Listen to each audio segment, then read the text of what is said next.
O'clock. We'll assume just about everybody signed on, and let's get started. My name is Dave Wimberly. I'm president of VASI, Venice Aviation Society Incorporated. And we represent the pilots and interests at the Venice Airport, Venice, Florida. And our prime mission statement is the long-term viability of the Venice Airport as a safe and modern GA, General Aviation Airport. So welcome to our December meeting. I'll introduce the speaker here in just a minute. We got a couple of housekeeping items. I'm gonna keep it to a minimum. But first, Dennis, if you'll put up our flag, we'll start with the Pledge of Allegiance. Oops.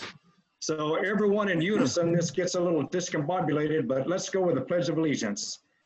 Veterans are encouraged to hand salute during the pledge. I pledge allegiance to the flag of the United States of America, to the republic for which it stands, one nation, under God, indivisible, with liberty and and justice justice for for all. Okay, very nice. Thanks, guys. Very nice. You and Kathy, you're doing a great job. Okay, Dennis, if you want to mute all microphones for the time being, that will eliminate any interference. And anytime somebody wants to talk, you have to unmute yourself. But you're going to start out muted here. So Paul, you're going to have to unmute yourself. Understood. I'll probably have to unmute myself too, huh? Yes. Yep. Okay, very nice. In the past, we've had a lot of trouble with interference, dogs barking, the television in the other room, dishes clattering. So we're going to try this, everybody muted during this time part of the meeting. So one item to cover is the extension of taxiway Echo, full length of runway 523. This has been on our newsletter, but in a nutshell, we sent a committee from EAA and VASI to meet with the airport manager, because in the plans were the destruction of the southern end of taxiway Charlie, which we all use to leave the run-up pad to get to runway 5 or 31. Are you on board with that little section of taxiway? And Dennis, do you have that drawing you could put up real quick? I do. Throw that up real quick just for a few seconds. Yep. And we approached the airport manager and he was very receptive. I don't know if you can see it there. It's well, I got to zoom it up here. Hold on. Zoom it up. It's the southern end of Charlie coming from the hangars. It's crosshatched. That is slated for elimination, destruction. Right here. Now, northwest is up. And this. Okay, we got it now. Right there, that little cross-hatched area. Everybody got it? And we are the users. Let me rephrase it. You are the users of the airport. So we approached it as the users of the airport, not the planners, not the consultants or engineers, but from our point of view as users, we would like to keep that section of taxiway. So Mark was very receptive. He asked if we could have letters from VASI and EAA that he could present to the FAA, who has the final authority. And that has been done. And so we're waiting to see what's going to happen. It just seems a shame to destroy or tear up a perfectly good taxiway and the taxiway lights, like 17 taxi lights, and it'll never come back. So we put in for you users of the airport to keep that section of taxiway. We'll see what happens. Okay, back to normal, Dennis. There's a drainage project on the northeast corner of the airport near the approach of runway 23. A lot of talk, is that a lake? Is that a pond that's gonna attract birds? The answer is no, it's a drainage swale and it's designed to drain out empty. It's just a swale. So don't get upset, there are gonna be birds moving in next to the runway.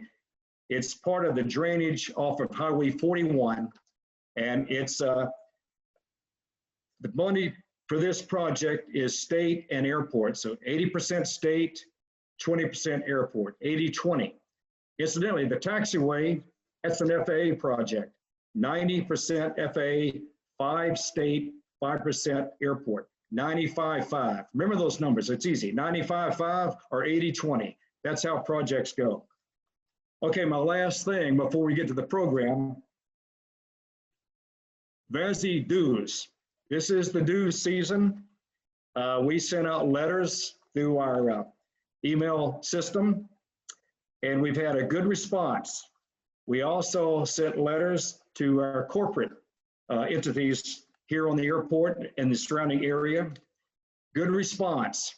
We even got a response from AOPA National with a membership and a contribution to our scholarship fund. We need you. We need you to help us with this. This is not to buy hot dogs. It's not to buy the board a free lunch at some restaurant. That's for damn sure. This is operating money strictly to help this airport, and the majority of it is scholarship money for our local scholarships at the local high school. Right now we have 2 students at Embry-Riddle studying aeronautical engineering.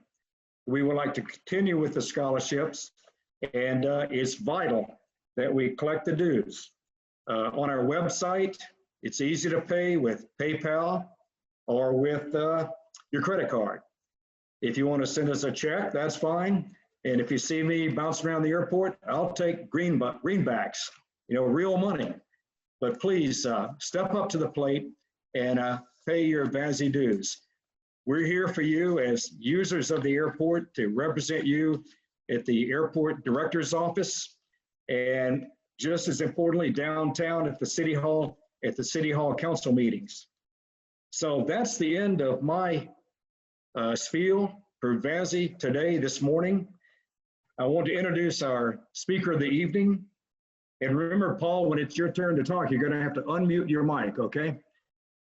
Our speaker tonight is Mr. Paul Bertorelli. He's the editor of AV Web. You may remember in the old days, to get aviation information, you'd get a copy of Aviation Week and Space Technology laying around somewhere and read through it. AV Web is similar. It's got everything in there aviation-wise. If you've got a question about a current event, aviation, it's in there. I don't know how often Paul updates it. He must do it every night. But please check out AV Web. And you can register for it and get timely updates on AV Web. Paul is a very popular aviation speaker and safety expert. He was just on the other night, social flight. Paul is also an accomplished skydiver. I saw pictures on his Facebook page. He was in a skydive with 8 or 10 or 15 guys in a big circle up at Zephyr Hills. If you've ever been to Zephyr Hills, it's skydiving on the east side and airplanes on the west, and never the two are supposed to mix. Paul is also one of our own pilots here at Venice. He keeps a Piper J3 Cub, his hangar just opposite the shade hangars. You ever see the doors open, just stop in and say hello. Paul tonight is speaking on ditching versus landing on the beach in case of engine failure. So ladies and gentlemen, without further ado, Mr. Paul Bertorelli, undo your mic, there we go. And Dennis, you can hand it over. All right, well, thank you very much. Thank you for inviting me. And just a little bit about AvWeb. I'm one of the editors. We have a staff of between 5 and 7, and we publish 3 times a week, news and features and a fair amount of video. We tend to cover all the major shows, so that keeps me pretty busy, but I'm just one of the cogs in the big wheel. As you know, last week, Chuck Yeager died, and appropriate of that, behind me, that is the cockpit of the X-1, in case you've never seen it. Kind of interesting. I don't know where I came across it, but it's in my photo files from somewhere. What you're going to see tonight is a video, and it's about 2 things, really. It's about landing in the water and landing on a beach, and the choices and the probabilities of doing either. I've had a long interest in ditching and ditching safety and ditching outcomes because I've done a fair amount of overwater flying, and it occurred to me that most people are very reticent about landing an airplane in the water under emergency circumstances. And there's actually no reason to be, as long as you understand the data and what the probable outcome is going to be. And it's an 80 or 90% survival rate. So the point of the video you're about to see is a little different take on ditching. As most of you know, if you're based at Venice or you live around here, there was an accident a few years ago in which a pilot was on his way from Buchan to Venice in a Piper Cherokee, a PA-28, had an engine failure just south of the airport, fairly low altitude, I think under 2,000 feet, maybe 1,500 feet, I'm not really sure. Couldn't make it to the airport, was slightly offshore or slightly inland, not quite sure exactly where the engine failure occurred. And he really didn't have many options. So he decided that the best option was to land on the beach in the as close inshore as possible, because he, according to the accident report, and I never interviewed him directly, according to the accident report, he was concerned about the airplane landing in the water and flipping over. And a lot of people who landed in the water or who are concerned about ditchings have that fear. It does happen, but it doesn't happen very often. The data on it is really not bomb-proof, but if it does happen, it doesn't seem to impact the survivability. So if ever you're out off the beach here, anywhere along the Florida coast, almost in any season, almost in any sea state, you can probably ditch in the water and expect 90% survival, whether you flip over or it doesn't really matter. That's just the way the data goes. So what I'm going to show you is a video that is an analysis of this. And it really goes through some of the options. It goes through the Venice accident and looks at some of the data that I've accumulated over many years of researching this. This video first appeared in the spring. It's on our YouTube channel. It's also on AvWeb. We use YouTube to feed the AvWeb video channel. So I'll go right to that video.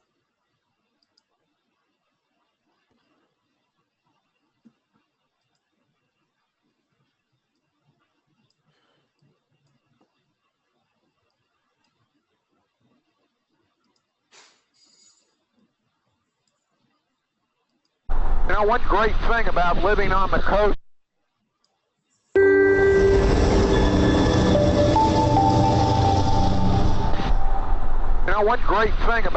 on the coast, is flying an airplane along the beach. You can pull along and look at the million-dollar houses and imagine how the other half lives. I try to do it once or twice a week. And it shouldn't be escaping notice that a beach is a great emergency landing runway. It might not be that wide, but it's plenty long. The only thing is, if you're not careful about it, you can kill somebody landing an airplane on the beach, and that actually happened on this very beach a few years ago. I'll get to the details in a minute, but the upfront message is this. If you botch the landing, pitch pole the airplane, rip the wheels off of it, you're still likely to survive an emergency beach landing. You can't necessarily say the same thing for the people on the ground, though. So beach landings are no big deal. The guys with the Tundra tires do them by the thousands. If not on real beaches, then on river sandbars. Same thing, just shorter. Those are power-on landings, of course, not emergency landings. If you're doing this as an emergency power-off landing, it's still just a landing. But think of it as a soft field landing, which means you want to touch down at the slowest possible speed so it will reduce the likelihood of a nose over. But the setup requires some thinking. Since the wind is rarely parallel to the beach, plan on a quartering crosswind. Here on the Gulf Coast, the sea breeze blows in the morning, and late in the day it reverses to a land breeze. Determine the quartering direction the way you usually would by looking at smoke drift or ripples on sheltered water. Beaches aren't always unobstructed. They can be bisected by groins and jetties, docks, and seawalls. Those usually aren't a problem because you can look down the beach and see most of that stuff. What you might not see are people. There are people on this beach, some walking in the sand, some waiting. How far away do you think they are? About 500 feet. They would come into better view when you make the turn to line up for an approach, but by the time you see them, it may be too late to do anything about it, if you even see them at all. If they're facing away from you, they won't see you either. And that's what happened in the accident on this beach in 2014. Pilot of an Archer was on his way into Venice, my home airport, when he lost engine power, and the beach appeared to be the only, or at least the best option. He landed in the water as close inshore as he could.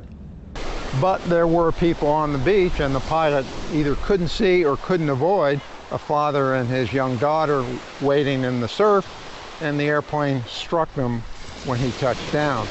As you can see, this beach is really not very wide, and even for an airplane as small as an Archer, there aren't a lot of places to put it down. And even when the beach isn't this narrow, it can still be hard to see people who may be sunning themselves, swimming in the surf, or running, and that's exactly what happened in this accident.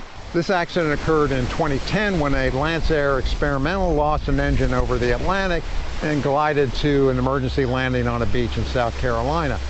Pilot's windshield was covered in oil, so he couldn't see a jogger running in the opposite direction who he struck and killed. But there is almost always another option. And that's ditching the airplane just offshore within an easy swim of shallow water. Before you do that, think about this. Just because the beach is an easy glide, it doesn't mean there aren't better options, like a nearby shore road or maybe an area like this open field. Try not to fixate on the beach just because it's your first choice. The pilot of the Archer told NTSB investigators he was reluctant to ditch beyond the breaker line because he was worried the airplane would flip over. That is an understandable fear, but it belies one absolute fact every pilot should know before attempting a beach landing. If the beach is too crowded or it's obstructed, ditching just offshore is highly survivable, like 90% survivable. Ditchings aren't as common as they once were, but they're still up to about a dozen or more a year. When I assembled a database of 179 of these accidents a decade ago, I found that 64% of them were ocean inshore ditchings, in other words, just off the beach. 12% were in deep blue water ocean ditchings, and the rest were lakes and rivers. The survival rate for inshore ditching was 88%, basically 9 in 10. And survival here means at least one person got out of the airplane and survived. It's about the same for lakes, but a little higher for rivers.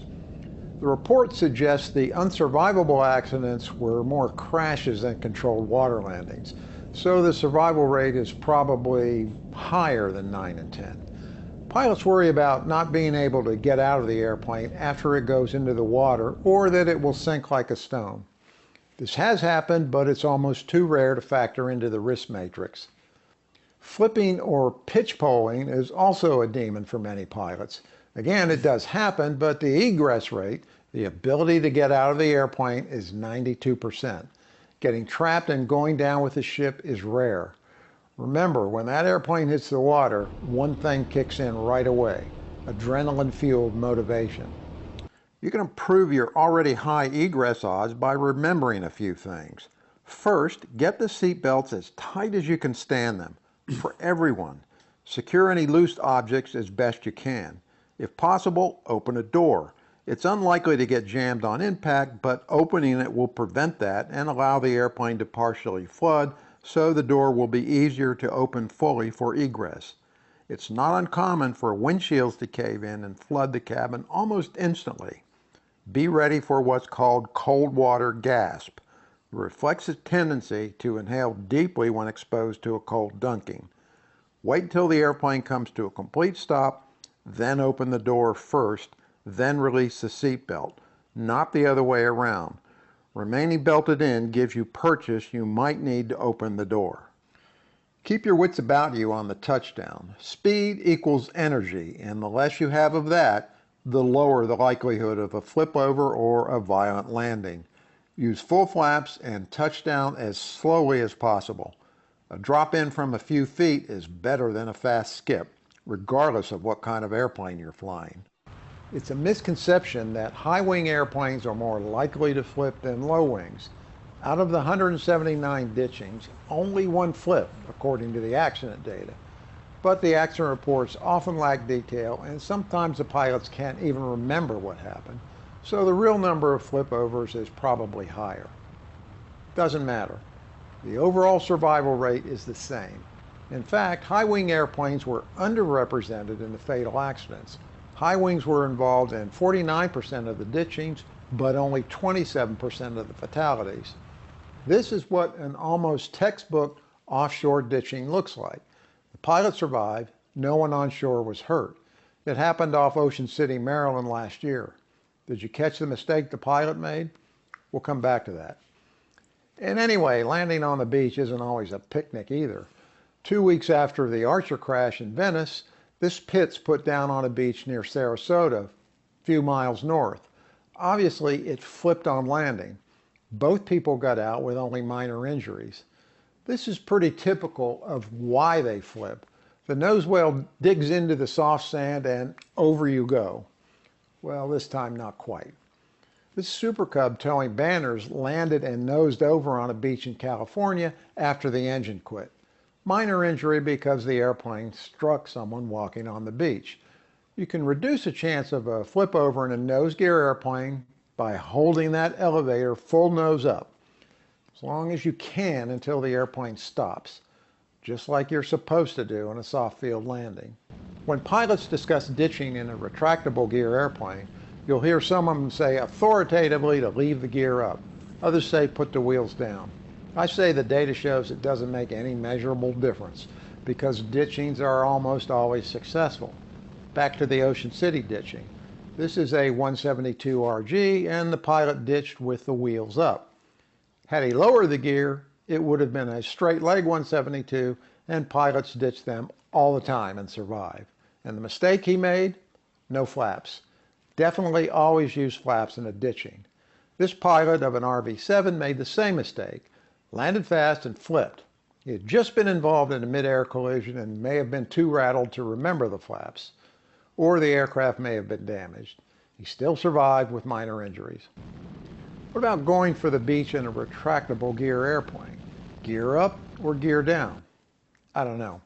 Not enough accident reports to see a pattern.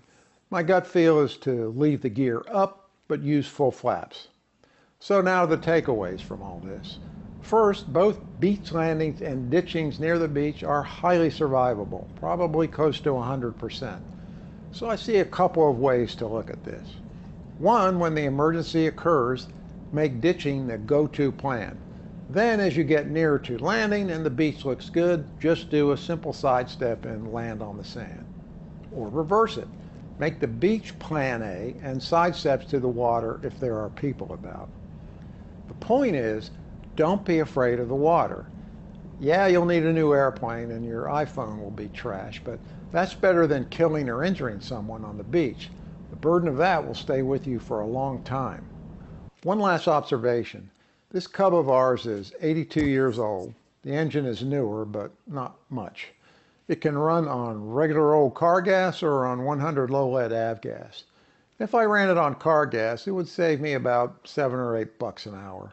And to do that legally, I need a piece of paperwork all pilots know is an STC or supplemental type certificate. Costs about $80. Now, I could just fuel the thing with car gas without getting the STC, and no one would know and no one would say a thing. But I don't do that because it goes to attitude and what I call consciousness of safety. This beach landing occurred last summer on the West Coast. As you can see, it was kind of a rough one. Both occupants survived, but with injuries. During the investigation, the NTSB found that the airplane hadn't had an annual inspection in 3 years. The pilot had no medical, and he hadn't had a 24-month flight review in 5 or 6 years. All of these things are legally required. The investigation found not a drop of fuel in the airplane, the pilot apparently having run out of gas. Was this related to the other fairly big things the pilot had just skipped over? Who knows? But the opposite of consciousness of safety is complacency. And if you suffer from that, you could wind up on a beach with no beard, no umbrella, no towels, but a broken airplane. For AvWeb, I'm Paul Bertorelli. Thanks for watching.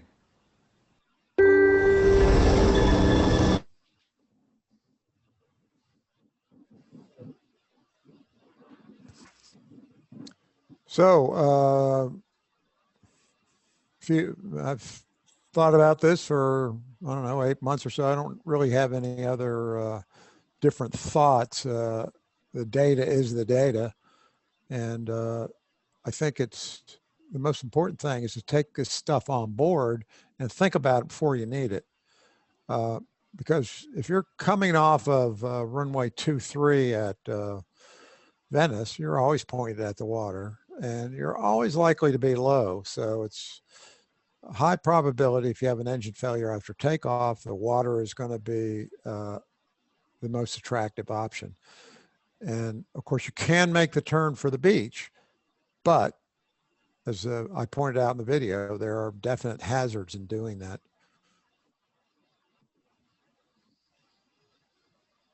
Okay, Dennis, we're going to open up the microphones and have any comments or questions and answers for Paul. And remember, guys, it has to be one at a time, so try to keep it orderly if we could. Hey, I'll go first since I'm the first one unmuted. So my wife and I are planning to take my single engine Cheetah out. We've been out to the Bahamas, to Grand Bahama a couple times, but we're thinking about going all through the Bahamas, and we know there's a bunch of people that have done that in single engine airplanes. But we want to get kind of over prepared. And so we're getting a raft and an EPIRB, and I guess, you know, and we're going to wear the life preservers. What you said you've done a lot of overwater flying. What do you do to prepare equipment wise when you know you're going to be over water? Well, of course, the raft is important and a relatively good one. And make sure you have thought about where you have it secure so you can get at it. Decent quality personal flotation devices, and yes, wear them. And if you have survival equipment like a radio in a waterproof pack, or a personal locator device, a PLB, or a signaling mirror, keep all that stuff on your person. Just find a vest or something so that you can carry it with you. And, you know, have things like water and whatever survival stuff you need to go with a raft. These days, you know, the coasties used to say it's search and rescue, but GPS and personal locator beacons, and to a certain extent 406 ELTs, have taken the search out of search and rescue. So if you get out of the airplane and you have a 406 device of some kind, you're going to get found pretty quick. Great. This is Paul. Could I comment? As you recall, Nick Carlucci and his partner, Jim Sublodnik, and Nick was a tenant at Venice for a long time, and a former president of VASI, they took off from North Captiva and their engine quit and they went into the water, and they went upside down, the windshield popped out. They both got out, and there's a few funny things that happened, but the interesting thing that Nick commented on, and this goes back to what you just said, Paul, when the airplane goes down, what you get out with is what you've got on you, which would talk to the benefits of a vest. They both did fine. It was no issues, but is a telling point.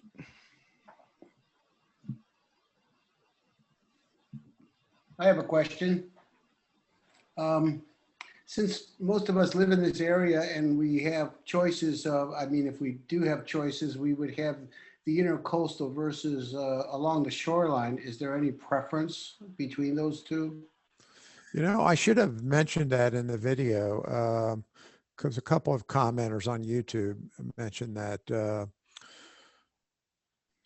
You know, the intracoastal is shallower. It's likely to be calmer. So it's probably a pretty good choice, other than a lot of boat traffic. A lot of boat traffic, yeah. But you can get around the boat traffic. I mean, there's not so much. We all fly over it all the time, and there are plenty of ways to get around the boats. It also might make the airplane a little easier to recover because it's in shallow water. Not that you're thinking about that necessarily, but it is a fact.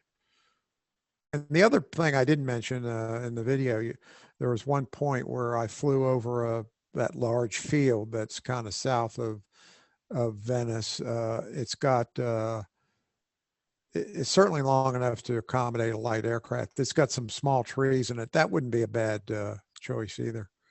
In fact, it would probably be a better choice over the beach or water, both from survivability and aircraft damage. Mm-hmm. Thank you. Bush pilots have indicated that holding the brakes so the tires skip across the water will keep the main gear from grabbing into the water. Any comment on that? Say that again. I have seen where Bush pilots, when they're landing on sandbars and such, will hold their brakes so that the tires will skip across the water so that they don't tend to grab the water and want to pull the plane over. I've never heard that, but it doesn't pass the smell test. Okay. Think about it, because you know. So why does the airplane skips because it hydroplanes? So if the wheel were turning, would that make any difference in the hydroplaning at you know, 65 or 70 miles an hour? It's hard to see how. You know, I would want to see data on that. It'd be probably pretty hard to produce the data, but I'm skeptical of it. It sounds like one of those old wives' tales.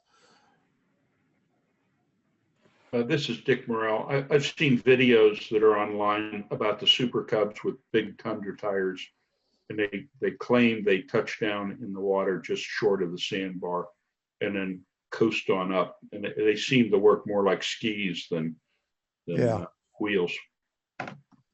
Yeah, and if you were holding the brakes in a situation like that, you better get off of them at the right time, or, you know, and a Super Cub has sufficiently powerful brakes to nose over.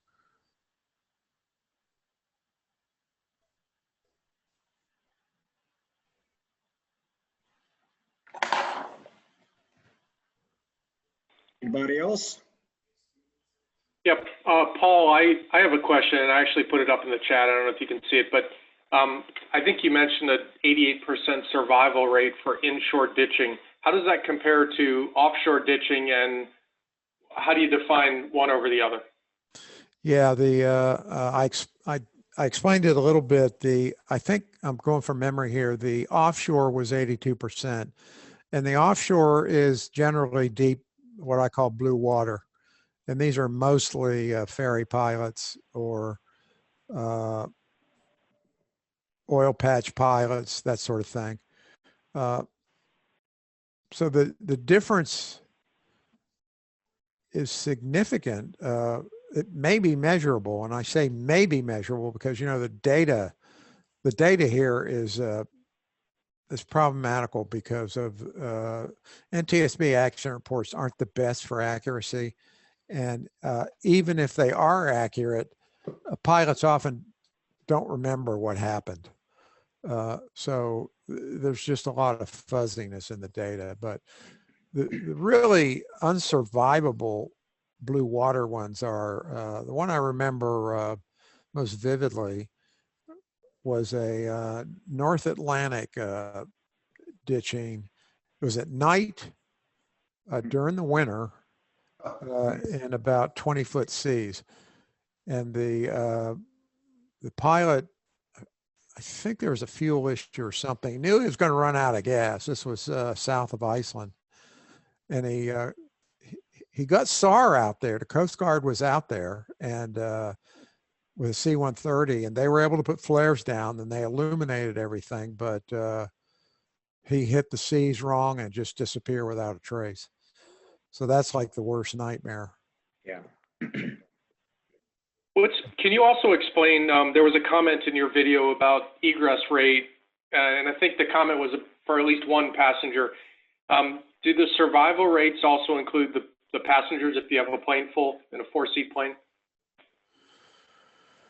You know, I wasn't able to sort that data, or if I did, I don't remember the results. But my recollection of it was that if anyone survives, everyone survives, as far as egress. Now, once you've egress, you're into a different game. Because now you're into, can people swim? Do you have flotation and so forth? And if you look at those numbers, they're lower than the egress rate because people drown. People aren't prepared. They don't have flotation. They don't have equipment. And the number of people who can't swim is absolutely, it's kind of surprising. And of course, you have to swim after you've been in this fairly hard impact. You may have hit your head, you may have hit some part of your body, so you're not in 100% good shape to be swimming. But I don't remember the delta being that great. You know, if the egress rate was 88%, the overall survival may have been 10% less than that. It wasn't really high. I took a course on egress given by a company called Survival Technologies, and they train people for the oil patch because anybody who goes out to an oil rig anywhere in the world has to have been through this egress training. And the training involved a big simulator, a big dunker basically, that was a simulated helicopter fuselage, and they dumped us in this thing about 30 times, and well, it wasn't that much, probably a dozen times, and into a kind of a cold water pool, and they taught us how to egress the thing. And at the end of that, it was a night inverted egress, completely black. They turn out all the lights in this building, not a bit of light. And I remember sitting there, I was next to a guy who I could not see in the simulator. And I remember thinking, I'm just not real sure I can do this. I did it. And, you know, they gave us a training. They had divers standing by to help. But there was an EMS crew there that had worked for a company that had lost a helicopter in the Gulf of Maine, I think, or maybe Penobscot Bay. They went down at night, lost all hands. And so the helicopter company, the EMS organization, was requiring these people to take this training. There were 3 of them. There were 2 pilots and a flight nurse. And the flight nurse had the responsibility of getting the litter out. So when we go into the water, and every one of these was inverted because helicopters always invert. So every one of these was an inverted egress. She was had a real problem with it. She was claustrophobic, very scared, and she wasn't getting it done. In fact, the divers were having to go in and get her. So as the day progressed, the instructor told me, he said, "Yeah, I've seen this before, but we'll get it. She will get it." And by the end of the day, when we did that totally night black egress, she did it. She got the litter out, she got herself out, and bobbed up to the surface. Right. So you know, the training can be done, and it has stuck with me. I mean, the thing that has stuck with me is that you know, in any kind of accident or stress situation, you fall back to your lowest level of training. My lowest level of training, that is, if I'm headed for the water, I remember this: belt as tight as you can get it, be ready for the cold water gasp, wait for the airplane to stop, whether it's inverted or right side up, wait for it, all motion to cease, open the door first, then put your hand outside the fuselage so you have reference, and then release your seat belt, and then egress. If you remember nothing else about that training, that's what'll save you. Yeah. Rear passengers first or front seat passengers get out first? I'd say front first. I mean, I don't see any practical way for the rear to get out first, because the front seat has the pilot and potentially a co-pilot, so he or she can assist in getting the people out of the back seat. But I got a question. I've talked to people about that. They couldn't remember. And the reason they couldn't remember was because when the airplane hit the water and stopped, the door was full of asses and elbows. They weren't having a problem getting out. They got out. Yeah. I had a question. So my wife and I are preparing for this, and I'm a diver. My wife is an experienced snorkeler, but not a diver. And one of the things I was thinking is that is a nightmare for me, is that we do flip and you're sitting there upside down underwater, and they make these little pump up air tanks that have 10 minutes of air in them. And I thought, spare air, they're called. Yeah, spare air. And part of me says, well, you know, it might be nice to have that, because you could actually put that in your mouth and kind of relax.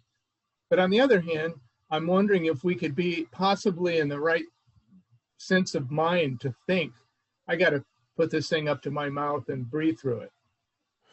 I don't know, kind of a crazy question. You know, I never carried it. I know people who do. But you know, I have a PFD that's a combination vest. It's got room for the mirror and a radio and other stuff. Yeah. And that's all. I don't want a big vest, but if you carry that stuff, you just have to have it on you so you can find it. And you know, Yeah. it could be a lifesaver. You just never know. Yeah. You know, so I was taught any forced landing was number one, don't kill anybody on the ground.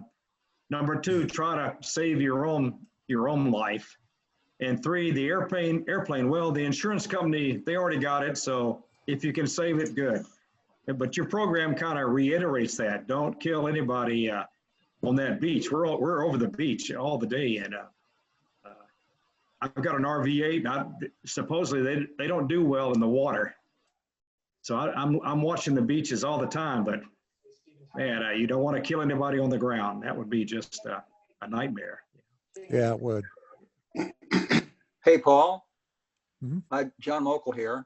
I think you've convinced me to go ahead and put on my life vest every time I take off in 1331 or 23, just in case, and I can throw it in the back seat after we're at 2,000 feet. What do you think? You know, that's an interesting comment. I would not do it because the exposure is so low.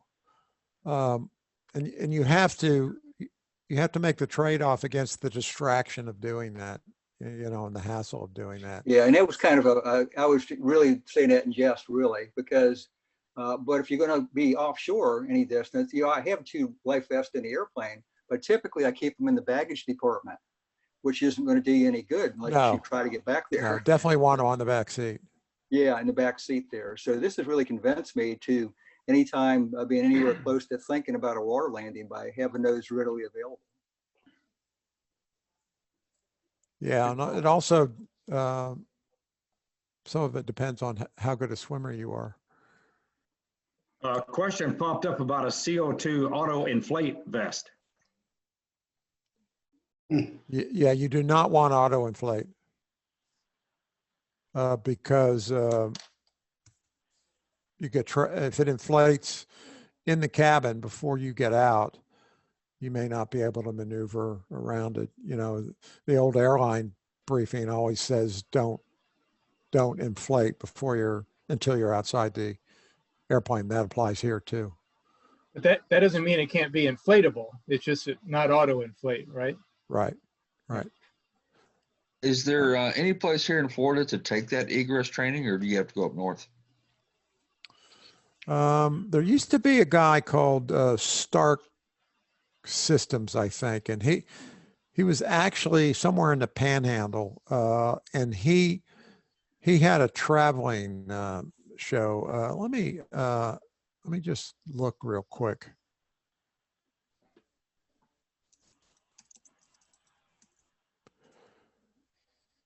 Yeah, Stark Survival Training, Emergency Open Water Survival courses at Stark. He's still doing that there in Panama City. So I'm sure he does it there. And he used to at least take us on the road. And it's a pretty good course. We've had people go through it, and he covers all the basic stuff you need to know.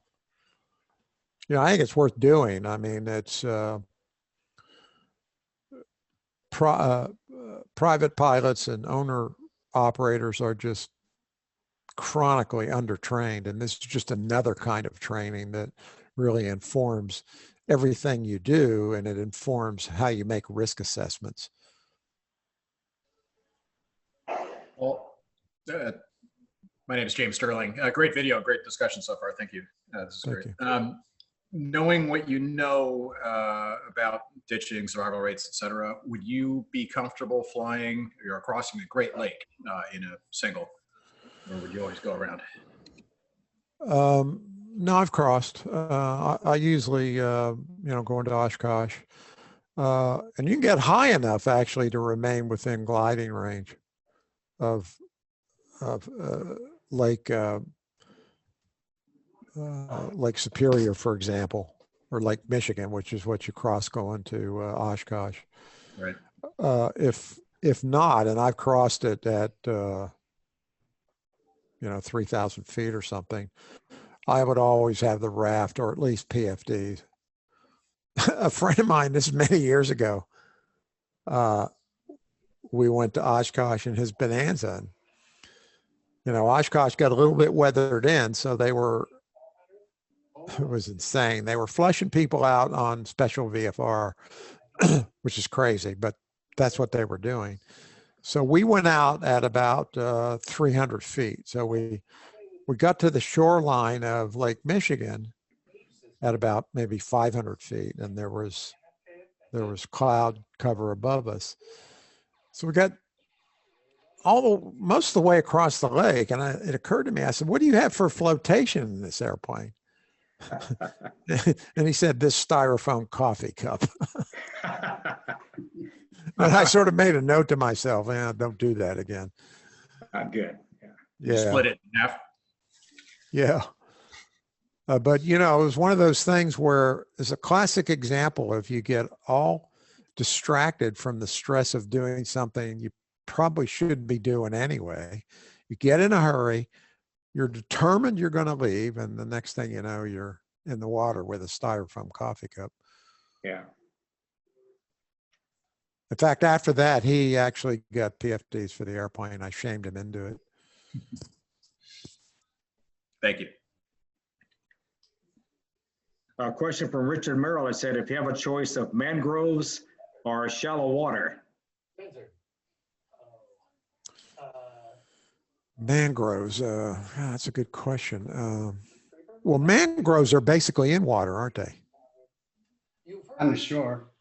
Yeah. So if you hit the mangrove, and they're 10 or 12 feet high or something, maybe a little more.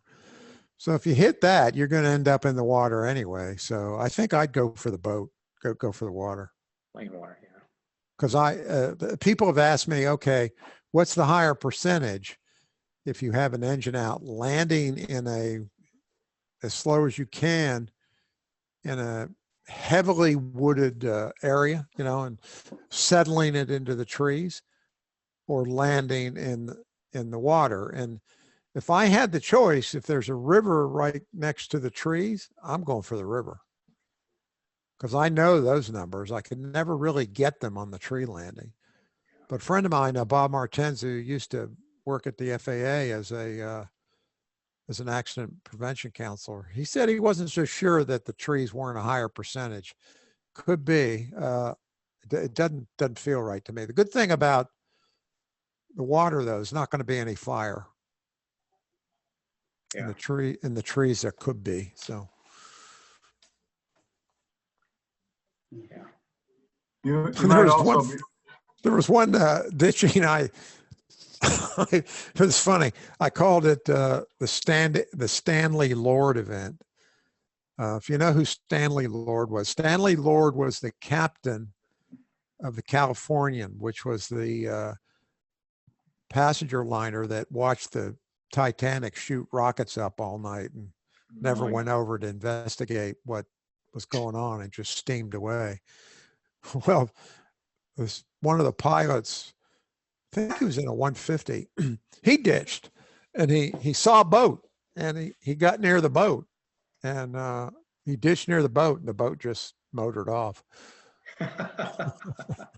Yeah. Not good. That's a bad day, man. How about Lake Okeechobee? You got to watch out for alligators in Florida lakes. Yeah.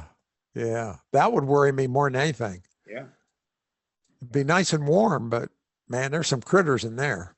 Big ones. It might be harder to get help if you go into a mangrove. Yeah. Yeah.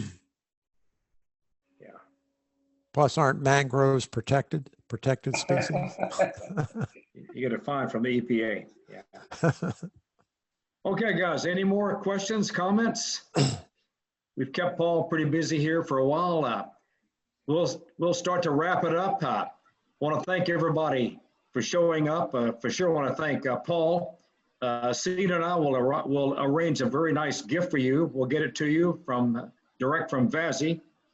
And we do appreciate you coming to see us tonight and presenting your program. Very nice. Happy to do it. I think everybody got a lot out of this. It's very pertinent to our home drone here, right on the beach here in Venice.